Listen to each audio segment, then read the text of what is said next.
ఈరోజు మన బండి సంజయ్ గారు ఏబిఎన్ ఆంధ్రజ్యోతి ఛానల్ మీద బీఆర్ఎస్ దాడి చేస్తే మేము బీఆర్ఎస్ భవన్ మీద దాడి చేస్తామనడం చాలా హాస్యాస్పదంగా ఉంది. మీరు తెలంగాణ ప్రయోజనాలు కాపాడతారనుకుంటే ఆంధ్ర వాళ్ళకి తుత్తులుగా మారిపోతున్నారు. మీరు కూడా అసలు మీరు ఆంధ్రలో తెలంగాణ వాదులు అనేది అర్థం కావట్లేదు.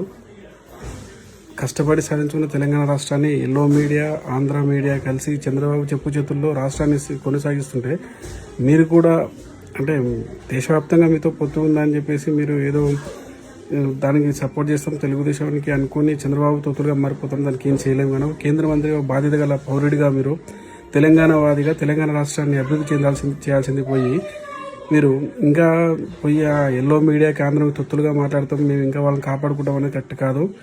ఎంతోమంది తెలంగాణ సమాజంలో ఎంతోమంది బలిదానం చేస్తూ వచ్చిన రాష్ట్రాన్ని నవ్వుల పాలు చేస్తూ ఈ యొక్క ఎల్లో మీడియా, ఆంధ్ర మీడియా చాలా చిన్నగా మాట్లాడుతూ తెలంగాణ నాశనం చేయాలని చూస్తుంటే మీరు కూడా వాళ్ళకి సపోర్ట్ చేయడం చాలా బాధగా ఉంది.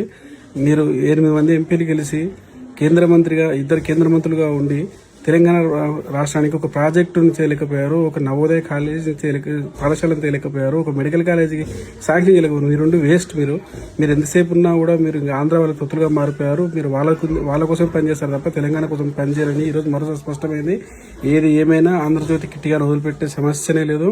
100% ఆంధ్రజ్యోతి రాధాకృష్ణ క్షమాపణ చెప్పాల్సిందే తెలంగాణ సమాజానికి, కేసీఆర్ గారికి, కేటీఆర్ గారికి. మరియు ఇంకో విధంగా నిన్న మొన్న వాళ్ళు రాసినవన్నిటికీ ఈరోజు నిన్న పోలీసు వాళ్ళకు అధికారికంగా పోలీసు అధికారులు చెప్పారు, ఎలాంటి ఈ ఆధారాలు లేవు.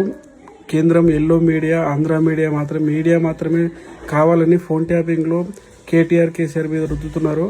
వాటికి అసలు సినీ తారాల మీద ఫోన్ ట్యాపింగ్ అనేది ఆధారాలు లేవని స్పష్టం చేశారు. అంటే అక్కడే అర్థమవుతుంది ఎంత కక్షపూరితంగా బీఆర్ఎస్ పార్టీ మీద కేసీఆర్, కేటీఆర్ గారి మీద అభండాలు వేస్తున్నారో. ఎల్లో మీడియా ఎందుకు చంద్రబాబు చెప్పు చేతుల్లో ఉందానికి ఇది ఒక ఉదాహరణ. ఇలాంటి పునరావృతం అయితే ఖచ్చితంగా మొన్న మహానుస్ మీద దాడి కాదు, పాత బీఆర్ఎస్ నాయకులు కానీ పాత బీఆర్ఎస్ ఉద్యమకారులు అందరూ కదిలితే అసలు నామరూపాలు లేకుండా పోతున్నాయి. మాకు దాడులు చేయడం అడ్డుకోవాలనుకోవడం కొత్త కాదు. 100% క్షమాపణ చెప్పాల్సిందే, దాని పరిణామాలు అనుభవించాల్సిందే. బండి సంజయ్ గారు అడ్డొచ్చినా, ఇంకోరు ఆంధ్రజ్యోతి రాధాకృష్ణ వదిలిపెట్టే సమస్య లేనే లేదు. ఖచ్చితంగా రాధాకృష్ణ గారు తగిన మూల్యం చెల్లించుకోవాల్సిందే.